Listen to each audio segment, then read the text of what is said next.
বলেন আমার শুক্র মানে আমার সেই বিশেষ পদার্থটা মানে ওই যে প্রস্রাবের রাস্তা দিয়ে কোতন দিলে বের হয়ে যায়, পায়খানার রাস্তা দিয়েও বের হয়ে যায়, শরীরটা দুর্বল নিস্তেজ হয়ে যায়। সে ভাই সে বন্ধুকে আমি বলছি এটা দেখেন দণ্ড কলেজ, দণ্ড কলস। এক একটা এলাকায় হয়তো এক এক রকমের নাম দিয়ে ডাকতে পারে, কিন্তু আমাদের এলাকায় দণ্ড কলস নামে পরিচিত।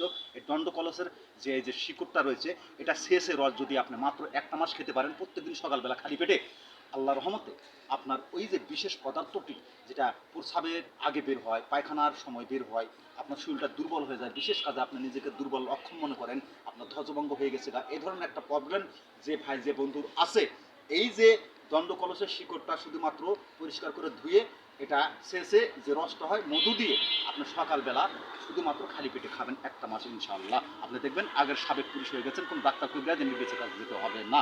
এরকম গাছের ভিডিও পেতে আমাকে ফলো করে লাইক কমেন্ট শেয়ার করে অন্যদেরকে জানিয়ে দেবেন। আল্লাহ হাফেজ।